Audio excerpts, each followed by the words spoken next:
I was next up at bat, so I had a batting helmet on. I was standing at home plate. I think Jeff Flake, Senator Flake, was up in the batting box at the time, and I heard a crack.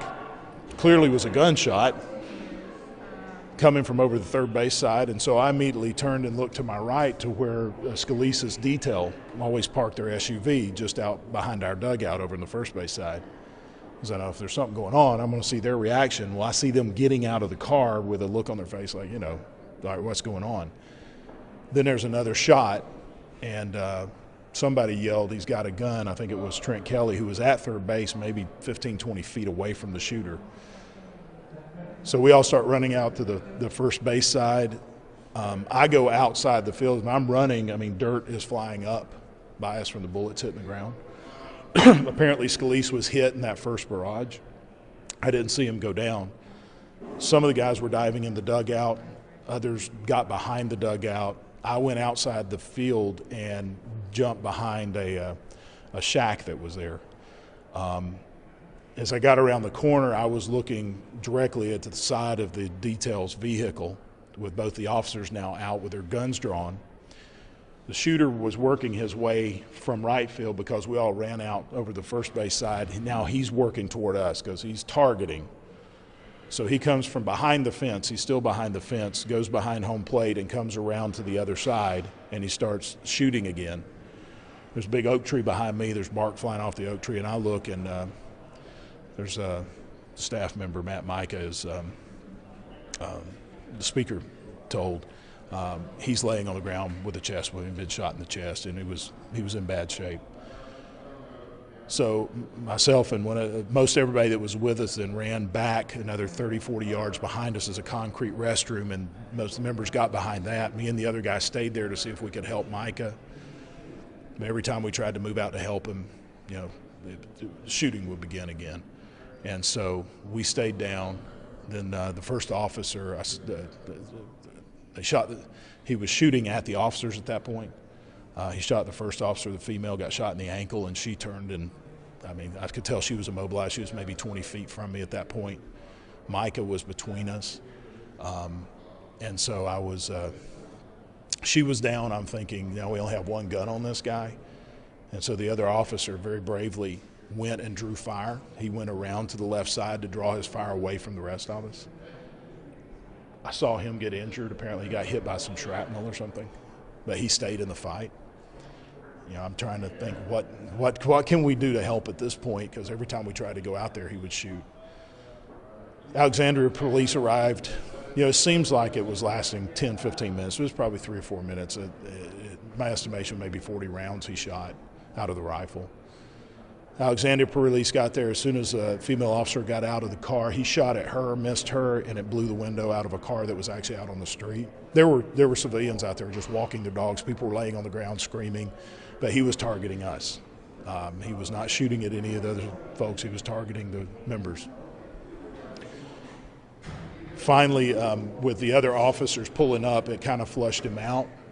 I still could not see him until he came around the other side of the block building. At this point, he was holding a handgun, and he pointed it toward us, and the officer took a couple of shots. They told him, drop your weapon. He didn't drop it, and so that's when the officer shot him and took him down. At that point, I ran out to see what I could do to help with Matt Micah, and the officer got a med kit. By then, the EMTs were there, so. It appears when I first saw him come around from the block building, he was holding a handgun. So I assumed he ran out of ammunition. Do you know approximately how many of the people who were there were lawmakers? We've heard about 20 people altogether were there at the time. Anytime we have between 15 and 25 members of Congress, not everybody makes every practice. Some leave early. Jeff Duncan and Ron DeSantis left a little early, and apparently he engaged them in the parking lot and asked, is this Republicans or Democrat? And they told him, this is Republicans. And apparently that's when he went to his car and he got his weapons out. So he started, just to get the physical location of this, he starts shooting on the third base dugout. He's outside the fence. And the fence is why he never, at no point does he come inside the field, but I think, as Trent Kelly said, So the first shot, then there was a pause, a long pause, because we're all trying to figure out, what's going on.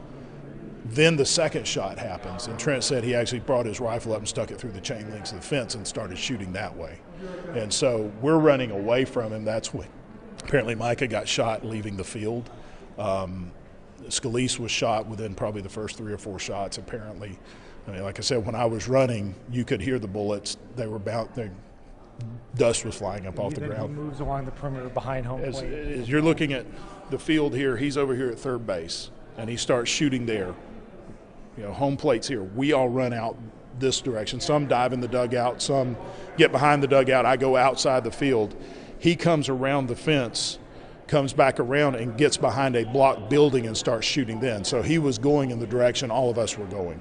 Where is the snack shop in the playground? Because was he on the side of the playground, or was that beyond? All where the playground is. Were you on the smaller field or the bigger field? We're in the larger field that's there. Okay, so he was by. Okay, because I'm just there trying was to. a parking lot behind him into the. So that was the YMCA parking lot. Yeah. Okay. Now you said that he came around the block building and you saw him pointing a handgun. He was pointing it at you, but there was. Well, he was looking for the officers, I think, by then, because they were shooting back at him. And so at this point, it was a gun battle between the two Capitol Police. If they had not been here, we wouldn't be talking here today. If it hadn't have been for those two officers, it would have been a carnage. So those officers or uniform officers? They were Scalise's detail that go with him. I heard there were 4 officers there. How many officers? Well, there was additional officers from Alexandria Police came, but in the initial there was only the 2 Capitol Police officers. Mr. Loudermilk, where were they sitting on the police officer, the Scalise's detail? Where they usually do, they park their vehicle right by the first base where you exit, so they got a clear view of the field. And so they're there every practice, and so they're usually there in the vehicle or standing just outside. So we're in uniform or in plain clothes or in suits? They wear suits, yeah. And is it an unmarked vehicle? Not a marked It's Capitol? a black SUV, but it's typical what you see around here. And the officer who was with you behind that block building was one of those Capitol Police officers. Yeah, I mean, but the building I was behind was a little wooden building. Okay. So I'm in the wooden building here. The SUV is here, and the block building he's shooting from is behind them. So they're on this side trying to return fire from behind the SUV, and then that's when the other male officer ran out into the parking lot to draw his fire away from the rest of the members. How long did the shots firing go on? And When you're in a situation like that, it seems like hours. To me, it seemed like maybe 5 minutes, 10 minutes. They say that Alexandria Police was there in 3 minutes. I mean, I'm not going to discredit that. There was a lot of rounds fired before we had any other help out there. Sir, did you see who tended to Mr. Scalise? But Brad Winstrup was the first one over there. After they took down the shooter, I went over to the officer and to where Micah was. I knelt down and I prayed with Micah for a few minutes, and then I asked the officer if she had a medical kit. And so I found their medical kit in the back of the car. By the time I come around to help Micah, EMTs were coming to him. So I took the medical kit out to Scalise, and Brad Winstrup was out there rendering aid to Scalise at that point. After the shooting had subsided? Or? Yeah. But we still weren't sure if there wasn't another shooter at that point. But yeah.